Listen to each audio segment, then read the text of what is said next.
Les matins de France Culture, Guillaume Erner.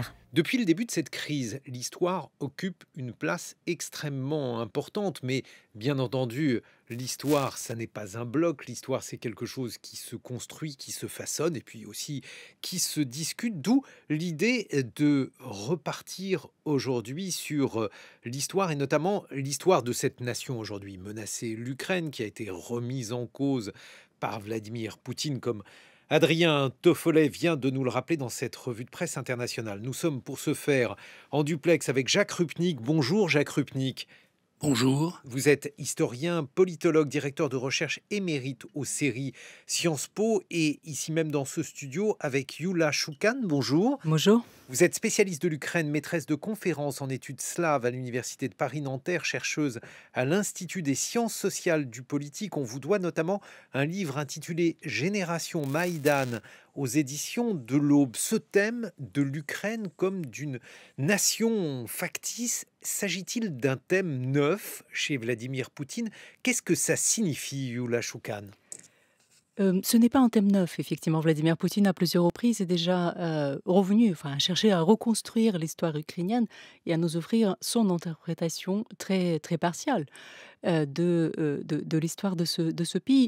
Il ne faut pas oublier que tout discours, en fait, sur l'historique de la construction nationale, nécessairement justifie les objectifs du présent. Donc c'est au regard du présent que Vladimir Poutine reconstruit l'histoire de l'Ukraine en mettant en avant un certain nombre de faits qui peuvent être des faits avérés, mais aussi en omettant énormément d'autres dimensions dans cette problématique de construction nationale de l'Ukraine, donc depuis la fin du 19e siècle et surtout au début du 20e siècle à la chute des empires, l'empire austro-hongrois ou encore l'empire tsariste. Alors, ce qui frappe, c'est l'utilisation par la propagande russe d'une carte géographique où on voit une Ukraine qui serait réduite à un petit centre, autrement dit, une manière de dire que tout le reste pourrait être annexé ou devrait revenir à la Russie.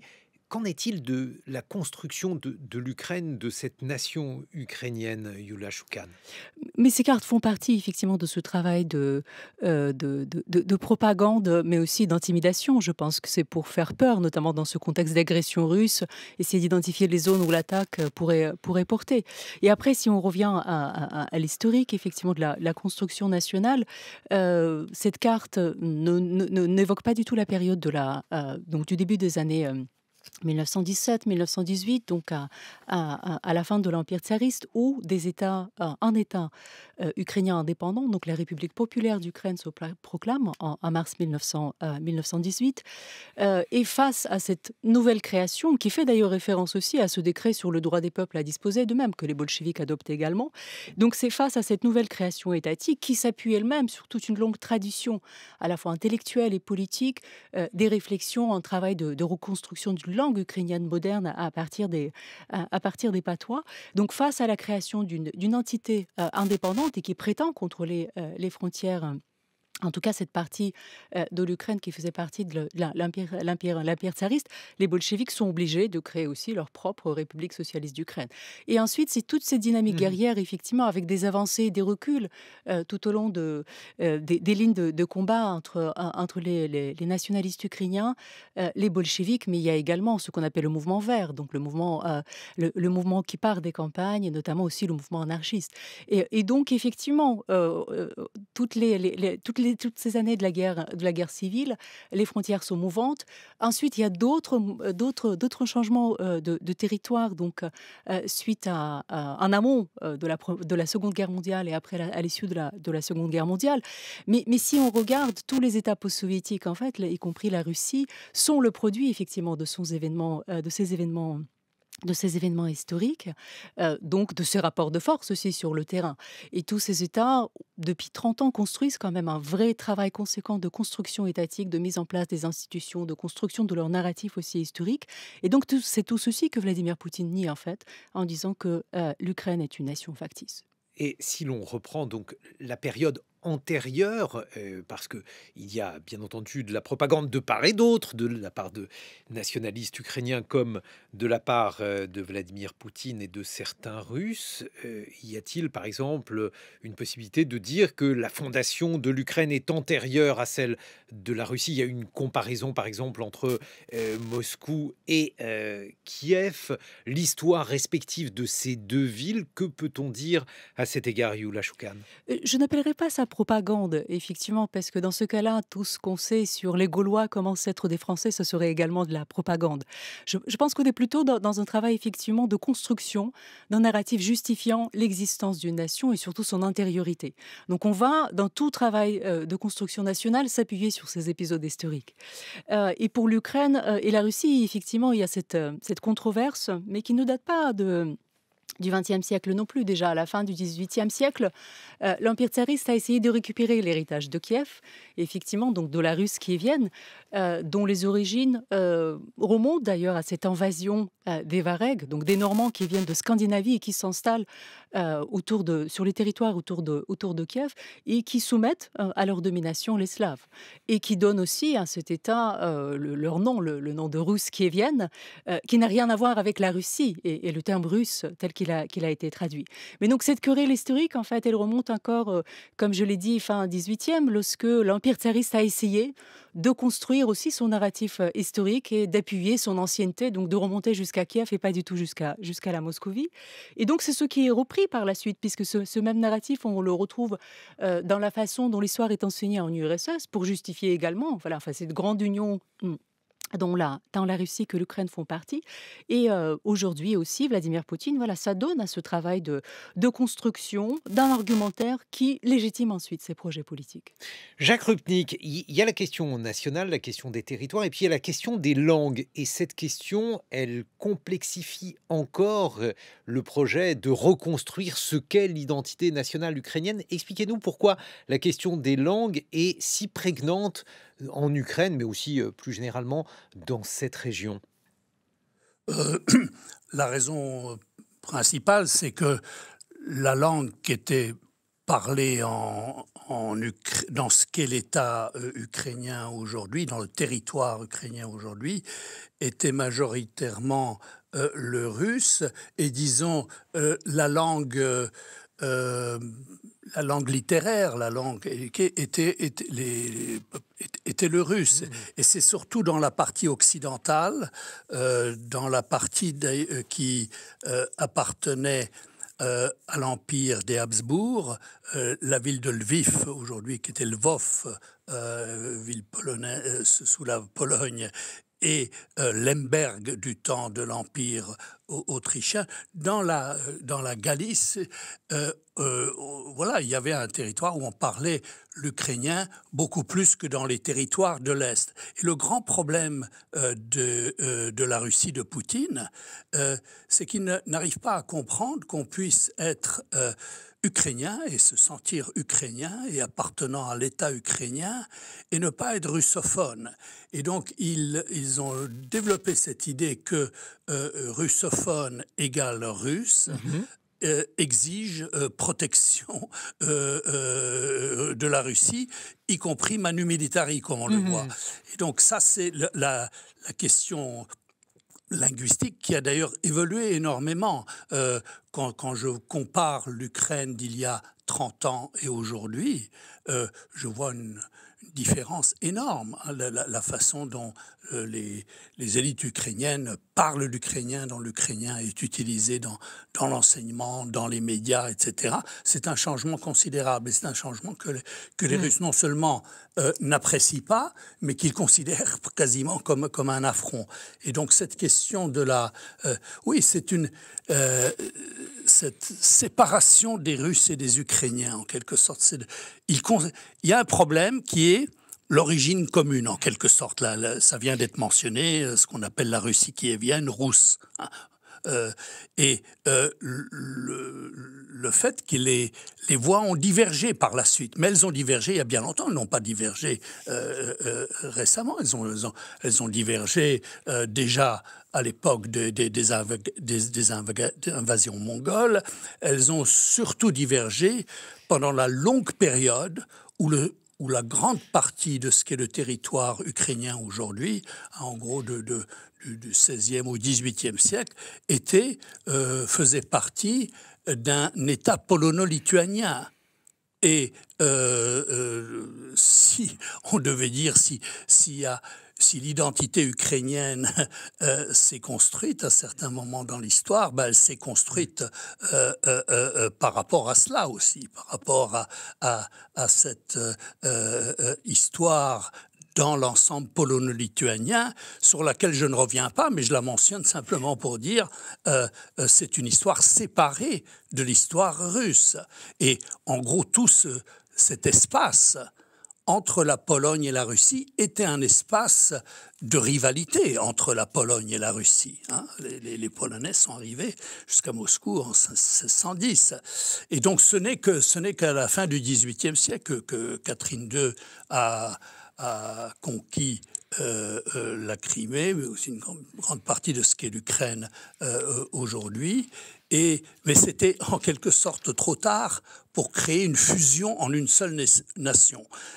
Et alors ce que les Russes n'ont pas, ou ce que certains Russes aujourd'hui, ceux qui sont au pouvoir en particulier, ont du mal à accepter, c'est ces voix divergentes. Il y a peut-être une origine commune, il y a peut-être eu une religion commune aussi, la religion les a unis, mais ça ne suffit pas à construire une nation, ça peut construire un récit et ça peut construire des justifications c'est la raison pour laquelle... à l'emploi de la force. Et c'est la raison pour laquelle... Absolument contestable, non seulement contestable, mais répréhensible et condamnable. Et c'est ce que l'on voit effectivement aujourd'hui à l'œuvre. Youla Shoukan, c'est si différent que cela du russe, l'ukrainien?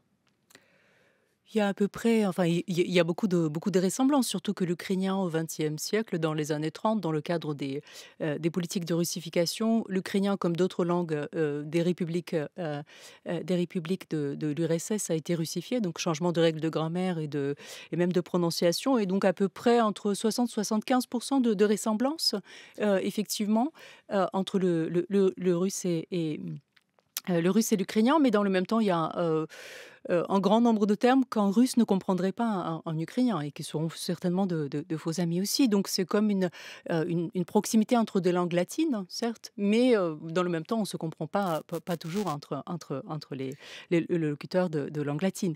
Et je voulais juste complexifier un tout petit peu ce tableau de linguistique en fait en Ukraine, parce que certes, il y a une dimension régionale qu'on met souvent en avant, mais de façon parfois même caricaturale. Il y a quand même aussi un clivage ville-campagne. Dans les grandes villes, notamment Kiev, effectivement, jusqu'à il y a quelques années, Kiev restait quand même une ville très très russophone, alors qu'on est plutôt au centre, même centre-ouest donc de l'Ukraine. Il y a aussi une dimension promotion sociale. Le russe a été pendant de longues années une langue de promotion sociale, mais ce qu'on a vu, c'est qu'avec les débuts de la guerre du Donbass, en fait, il y a des phénomènes de réidentification, à la fois du point de vue de l'appartenance nationale, identification à l'Ukraine, et aussi du point de vue des pratiques linguistiques. De plus en plus d'Ukrainiens pratiquent cette ukrainisation en fait par en bas, passent à l'ukrainien tout simplement dans leur quotidien. Et effectivement, le changement est grand et c'est juste une petite touche personnelle. Hier, bien évidemment, j'ai essayé de faire le point sur la situation de mes amis à Kiev. J'en ai plusieurs qui sont russophones, qui sont originaires de l'Est de l'Ukraine, qui vivent depuis longtemps à Kiev et qui sont bilingues en fait de par leur formation, mais qui ont décidé du jour au lendemain de passer à l'ukrainien suite à l'agression russe.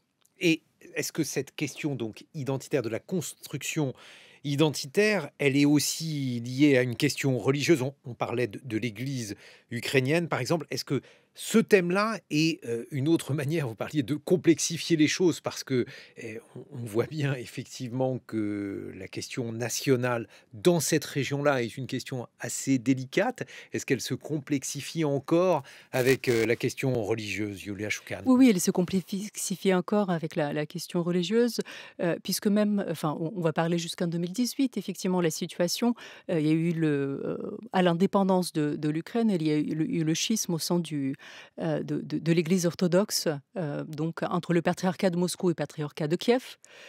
Ensuite, à l'ouest de l'Ukraine, on a l'Église uniate, qui se soumet à l'autorité du pape, mais qui développe un certain nombre de rites plutôt de religion orthodoxe. On a l'Église ukrainienne autocéphale, celle qui s'est proclamée, enfin qui s'est créée effectivement au moment de cet éveil national. Mais qu'est-ce qui les distingue, toutes ces églises? Question d'autorité bien évidemment religieuse, de paroisse, de rites, de soumission entre Moscou et Rome par exemple, si on parle de l'Église orthodoxe, patriarcat Kiev ou patriarcat de Moscou. Mais en 2018, il y a eu une dimension aussi très politique, puisque cette question de la religion et de la volonté dans la construction nationale de l'appuyer sur une église autocéphale, elle a été effectivement ce projet de création de l'église autocéphale, évoqué à plusieurs reprises pendant ces 30 dernières années par les différents présidents ukrainiens. Il a été concrétisé donc avec l'unification entre le patriarcat, l'église donc orthodoxe, patriarcat de Kiev, et l'église autocéphale et l'église uniate, donc au sein d'une église commune, qui est aujourd'hui l'église orthodoxe d'Ukraine. Et cette question, donc à la fois linguistique et religieuse, elle dessine finalement une nation qui a des contours mouvants. On voit aujourd'hui que l'on a affaire à des populations qui, semble-t-il, les unes regardent vers l'Europe, les autres vers la Russie. Non, vous faites non de la tête. Non, je fais non de la tête parce que c'est un peu une représentation effectivement courue de l'Ukraine. Mais la guerre a changé beaucoup de choses depuis 2014. Et même si on regarde du point de vue, dans les sondages, ce que disent les Ukrainiens, ils sont dans leur grande majorité pro-européens, effectivement, et même pro-atlantistes. Et ça, c'est l'effet de la guerre. Mais on peut dire qu'il y a bien sûr des liens de proximité avec la Russie, qui se situe beaucoup plus à l'est de l'Ukraine. Mais malheureusement, ces liens, et ce que je vois aussi, parce que je travaille depuis très longtemps à Kharkiv, donc une ville qui est à la frontière à 40 km de la ville russe de Belgorod, ces liens de proximité sont en train de brûler sous l'effet de la guerre, en fait, de disparaître. J'ai recueilli aussi hier beaucoup de discours de haine envers la Russie, et non seulement la Russie de Vladimir Poutine, mais les Russes également. Puisque ce silence du côté... et on a vu, c'est des actes très courageux que de descendre dans la rue aujourd'hui en Russie et d'exprimer son opposition à la guerre. Mais la guerre atteint au plus profond la société. Je l'ai vu, et d'autres mes autres collègues qui travaillent sur la façon dont la guerre façonne la société ukrainienne, la remobilisent, parfois au dépens même de toutes ces diversités, en fait, qu'on apprécie beaucoup et qu'on mettait à chaque fois en valeur. Mais sous l'impact de la guerre, voilà, il y a une vraie le travail de construction nationale. Et cette question de l'Église et de création de l'Église nationale a été accélérée aussi sous l'impact de la guerre et par cette opposition vis-à-vis de la Russie. On continue d'évoquer cette question de la construction nationale ukrainienne et puis voir aussi comment l'histoire plus récente, l'histoire de la Seconde Guerre mondiale, par exemple, a pu provoquer à la fois un contraste, un schisme entre ce qui est aujourd'hui la Russie et l'Ukraine, et aussi rendre le récit de ces deux nations plus compliqué encore à reconstruire. Nous sommes en compagnie de Jacques Rupnik, historien politologue, et de Youla Choukan, spécialiste de l'Ukraine et maîtresse de conférences en études slaves à l'université de Paris-Nanterre. 8h sur France Culture. 7h, 9h. Les matins de France Culture, Guillaume Erner. Nous remontons le fil de l'histoire d'une nation menacée, autrement dit l'Ukraine, en compagnie de nos invités, l'historien Jacques Rupnik et la maîtresse de conférences en études slaves Youla Choukan. Youla Choukan, Vladimir Poutine a prononcé un terme très fort en matière de gouvernement ukrainien. Il a parlé de dénazification. Qu'est-ce que cela signifie pour lui ? C'est un terme compliqué au sens où je pense qu'il y a beaucoup de références et beaucoup de confusion dans le discours de Vladimir Poutine. Donc on peut essayer de le démêler, à la fois en référence à un certain nombre de faits historiques, effectivement, et ensuite la manière dont ils sont instrumentalisés dans les discours politiques. Dénazification pour Vladimir Poutine veut dire que le régime en place à Kiev donc, est illégitime parce que nazi, et donc ce régime est à changer. C'est peut-être un objectif de l'opération militaire qu'il est en train de mener. Ce terme n'est pas employé pour la première fois. Il a été notamment déjà utilisé au moment du Maïdan, donc ce mouvement populaire de 2013-2014, alors qu'il s'agissait d'un mouvement purement citoyen, enfin porté en grande majorité à 90% par des citoyens non affiliés à des partis politiques ou à des associations.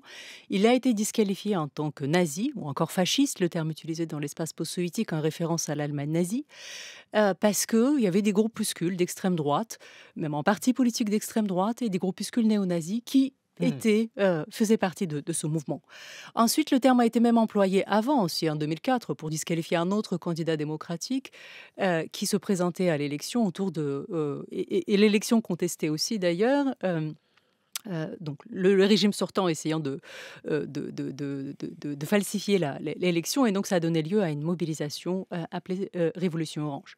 Mais il y a un certain nombre de références historiques derrière donc cette qualification, et donc c'est toujours un lien avec donc ces groupes d'extrême droite et la place de l'extrême droite en politique ukrainienne, puisque pour certains, ces groupes se revendiquent de l'héritage des nationalistes ukrainiens des années 30.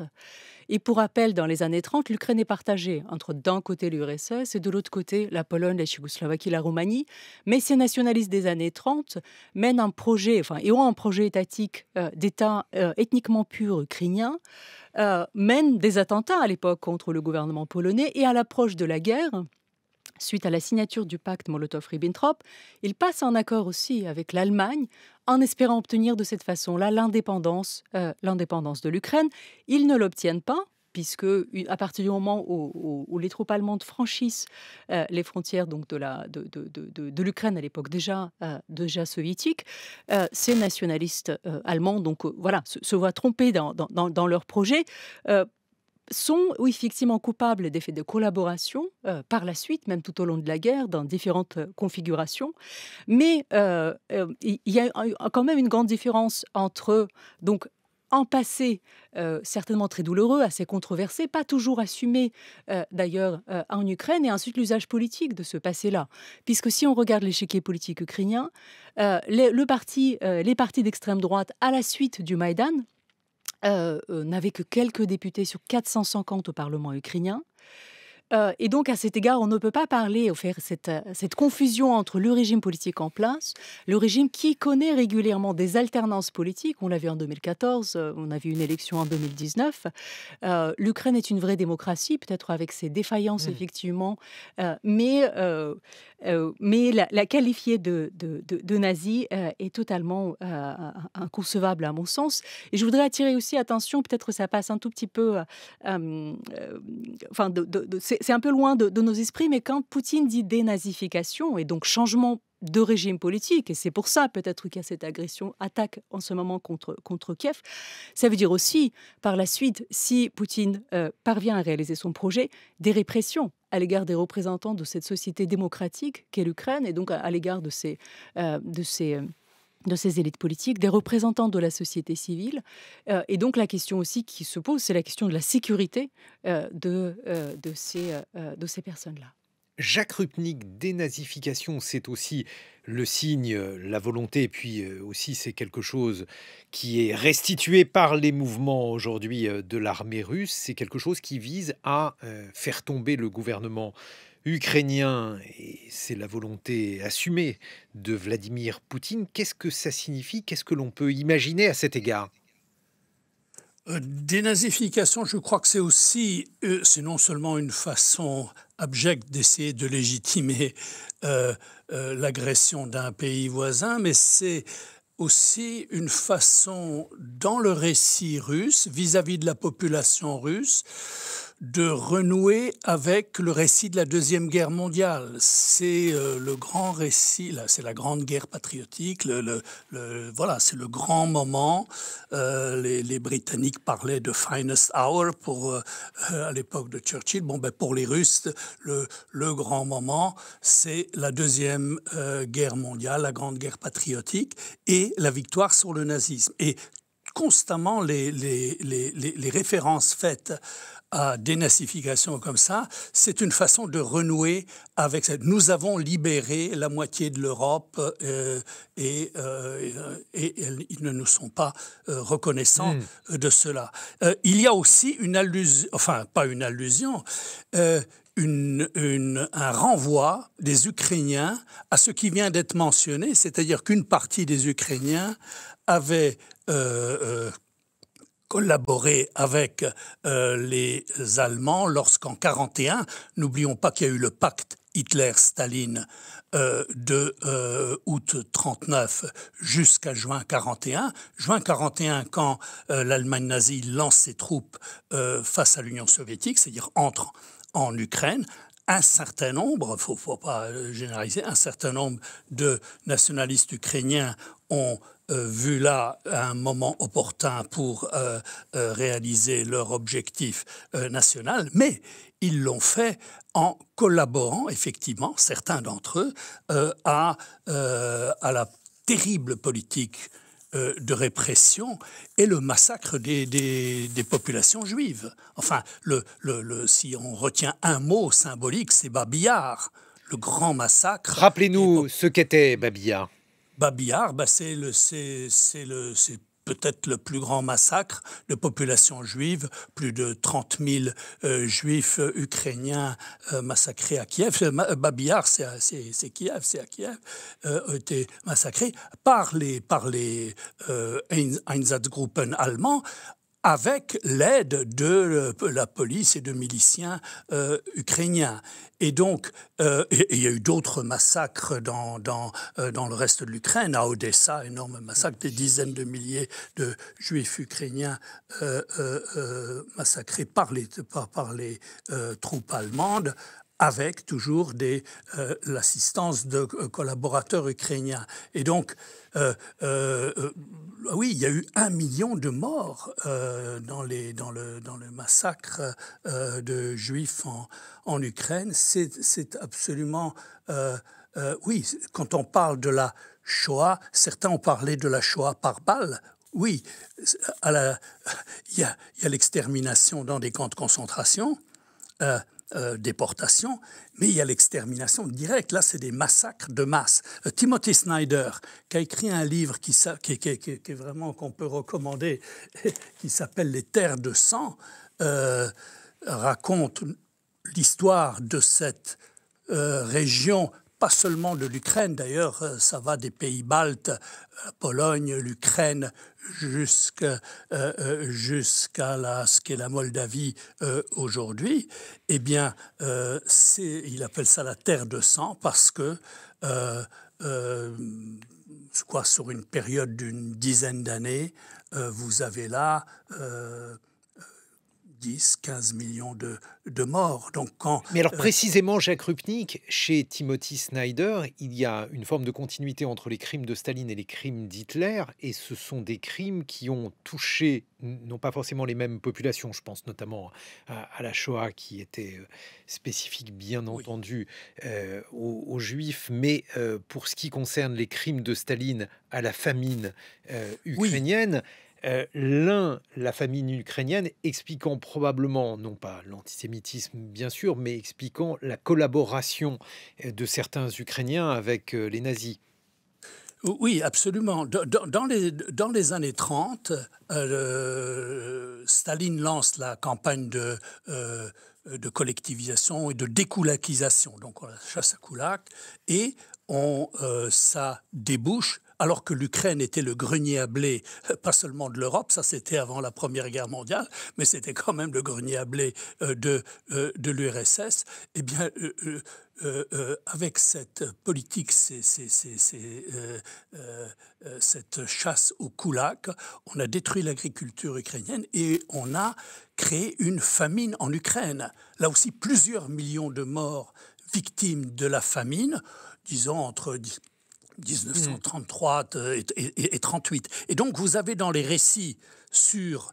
on se renvoie, disons, 2 récits sur le génocide. Il y a je simplifie à l'extrême et on me pardonnera, le nationalisme ukrainien qui ira, mais les vrais responsables du génocide, c'est les communistes soviétiques, russes, avec leur politique. Et ça, c'est ce qu'on appelle le Holodomor, la famine ukrainienne des années 30, et les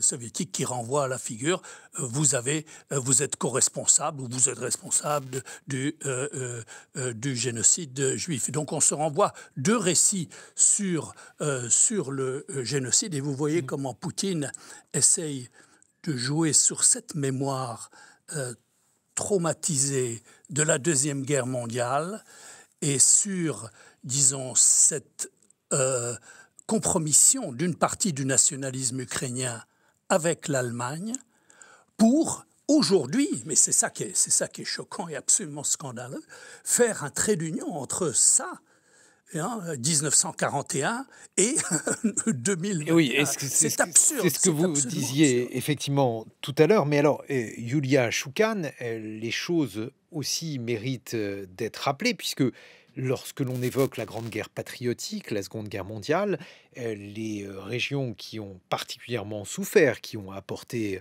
des hommes et où on s'est battu en Union soviétique, c'était particulièrement des régions comme la Biélorussie ou comme, par exemple, l'Ukraine. Alors, il y a eu des collaborateurs en Ukraine, il y a eu effectivement des Ukrainiens qui ont accueilli des nazis, il y a également des Ukrainiens qui ont servi dans les camps de concentration et qui ont donc participé directement au génocide des Juifs. Il y en a d'autres qui se sont battus et qui sont morts dans des proportions aujourd'hui inimaginables dans la guerre contre les nazis. Si vous me permettez, je voulais juste peut-être d'abord, avant de répondre à votre question, revenir aussi à cette question de la Grande Famine, parce qu'à mon sens, pour comprendre le nationalisme ukrainien des années 30-40, et effectivement cet alignement sur l'Allemagne nazie, et l'anticommunisme des nationalistes, la Grande Famine est essentielle, certes, et c'est surtout sa spécificité, parce que si on se réfère aux travaux des historiens, ils nous ont montré que sa spécificité réside notamment dans cette association que Staline fait entre nationalisme et paysannerie. Les Colas qui résistent à la collectivisation des terres seraient infiltrés par des nationalistes, et notamment nationalistes polonais. Donc il y a toujours cette crainte du nationalisme.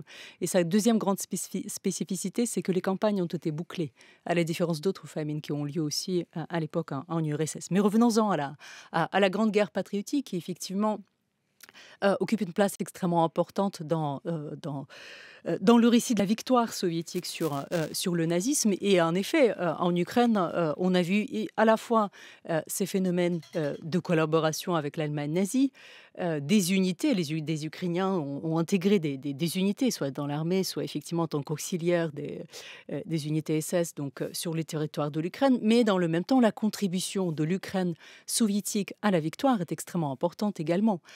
Les grandes villes telles que Kharkiv, notamment, que nous avons évoquées, se sont retrouvées en plein cœur donc, de la guerre, bombardées, en grande partie aussi, beaucoup de destruction sur cette partie est donc de l'Ukraine. Et les Ukrainiens en font partie de l'armée rouge, donc leur contribution à cet égard est extrêmement grande.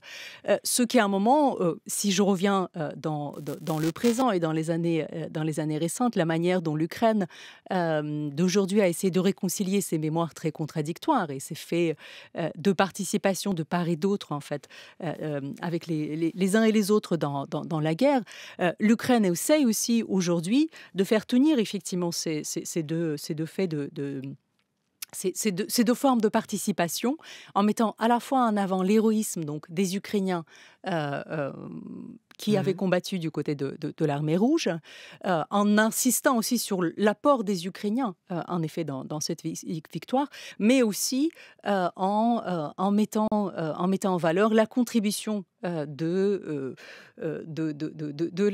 nationalistes également ukrainiens, en omettant certainement cette partie de violences commises à l'égard des populations civiles, juives notamment, mais également d'autres, polonaises, il ne faut pas l'oublier, mais en mettant en avant leur engagement pour l'indépendance. Et là, une fois de plus, le présent se saisit du passé, parce qu'on essaye de justifier aujourd'hui, notamment dans le contexte de la guerre que la Russie mène donc contre l'Ukraine depuis 2014, on essaye d'inscrire ces nationalistes et leur engagement au moment de la Seconde Guerre mondiale, donc dans la continuité de ce grand combat que l'Ukraine mène aujourd'hui, depuis 2014, depuis l'annexion de la Crimée et la guerre du Donbass. Et donc, une fois de plus, on voit, du côté ukrainien également, la façon dont on utilise le passé, on se réfère au passé pour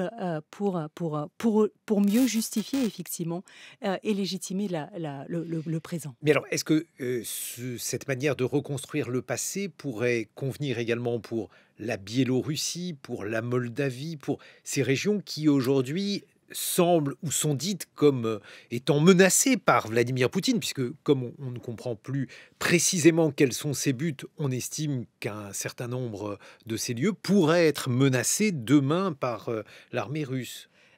C'est moins vrai pour la... Enfin, c'est tout à fait si aussi vrai, mais peut-être dans une moindre ampleur, au sens où, avant 1939, donc avant le pacte Molotov-Ribbentrop, une partie de la Biélorussie faisait aussi partie de la Pologne.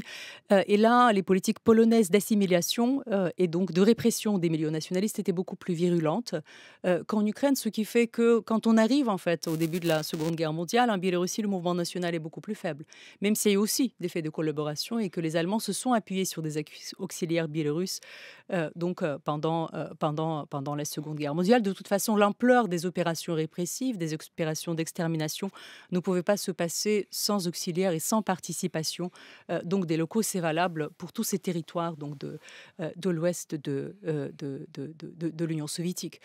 Et en Biélorussie, d'ailleurs, cette façon de disqualifier les opposants du régime de Loukachenko est toujours là. On les qualifie également de fascistes. Ce n'est pas le terme de nazi qui est employé, mais de fascistes.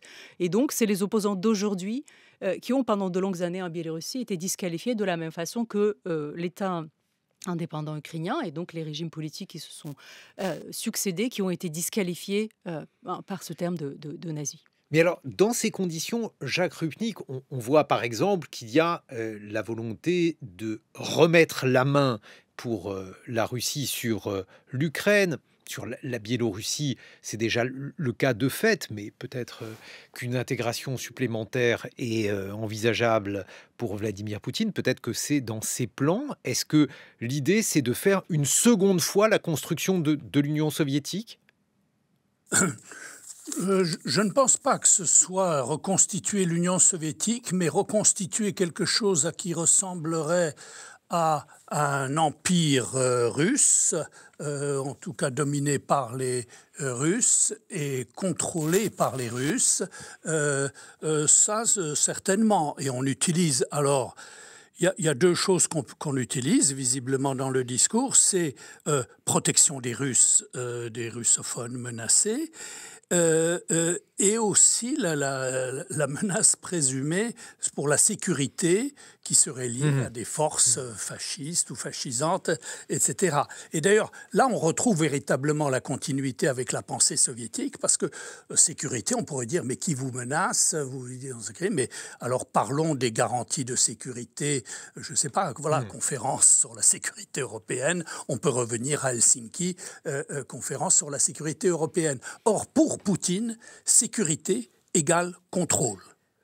Sécurité égale contrôle, ça c'est l'ABC de l'approche soviétique. Donc on est en sécurité que si vous avez à Minsk ou à Kiev au pouvoir des gens que vous avez vous-même choisis, que vous avez vous-même mis en place. Mais alors, je vais vous poser à tous les deux une question naïve. Lorsque vous parlez d'empire russe, Jacques Rupnik, lorsque celui-ci a été façonné avec le nom d'Union soviétique, il y avait une idéologie. Ce que cette idéologie est devenue dans les faits, c'est autre chose. Mais en tout cas, il y avait une idéologie. La refaire, cette construction sans idéologie, est-ce envisageable ?